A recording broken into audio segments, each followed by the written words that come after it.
Well, hey now, DC. If you keep making movies like the ones you put out lately, people are gonna start to think you've gotten your act together. I don't know how long it'll take before something comes along to ruin this, so let's savor the moment by talking about Shazam. We're pretty far removed from Zack Snyder's Murderverse at this point, and I think the DCEU is gonna be better off for it.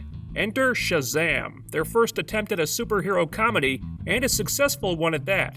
I don't know what took DC and WB so long to realize that superhero movies are allowed to have humor and a sense of fun about themselves. You saw them beginning to go down that path in Aquaman, but this is where they really started to embrace it. And the results are pretty promising. Maybe it took looking at the superhero genre through the eyes of a kid to make this happen, because kids know that above all else, superheroes are supposed to be fun. Despite what Zack Snyder would have us believe, they don't have to be grimdark all the time. And there's no better character to convey this than Shazam. You've got a kid protagonist who gains superpowers. What's he gonna do? He's gonna have fun with them. That leads to a lot of comedy, and here's a shocker, the comedy actually works. There are a lot of laughs to be had in this movie, and I'd say about 90% of the time the jokes land really well. Just think of all the hilarious situations you could get into as a teenage kid in a superpowered adult body. I guarantee you, whatever you're thinking, they do a lot of those things in this movie, and they're all pretty damn funny. But it's not just comedy. There are some genuine emotional moments here too. Billy Batson has this subplot about trying to find his mother, and there's these relationships he has with the kids at the group home he's living in, and when these storylines come to a head, they produce some pretty touching stuff. The movie may be a comedy first and foremost, but it can also make you feel things, and I wasn't expecting that. And none of this would have been possible if the actors couldn't sell it, and I was really impressed with how well they pulled that off. Anytime you make a movie with kid actors in prominent roles, it's gonna be a risk because they tend to be bad or cringy more often than not. Not so with Shazam. There's a definite Stranger Things situation going on here where the kids are actually the best part of the movie. There's a bunch of kids in the cast, some of them pretty young, and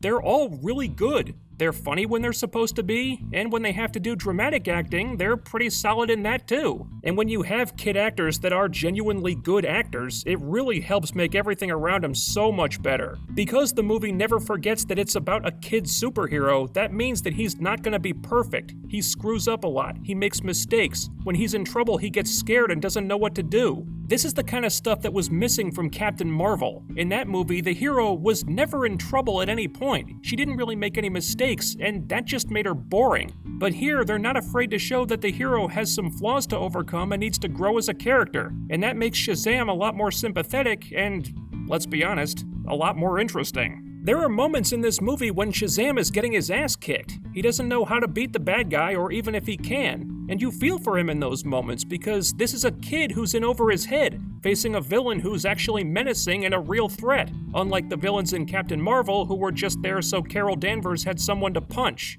I only really have two criticisms about this movie. One is the disparity between Shazam and Billy Batson. I think the actors needed to coordinate more on this because they seemed a little too different, and I never really bought that they were the same person. As Shazam, he's really energetic and outgoing, but as Billy, he's more quiet and antisocial. I bought that this was a 14-year-old kid in an adult body, I just didn't buy that it was this 14-year-old kid in an adult body. Also, the villains are kinda weak. The main bad guy works fine as a threat to the hero, but there's not a lot to him character-wise. He's really just there to be evil because evil is bad. But for a movie that's aimed at a younger audience, I think there's enough there that it works. The only ones where I really had to pump the brakes were these bully characters, who seemed more cartoonishly evil than the supervillains, strangely enough. There's one scene where they nearly run over a disabled kid with a car, and then they get out of the car and beat the kid up. I mean, Jesus, where the hell were the school security guards in this scene? These little shits don't need detention, they need to be arrested.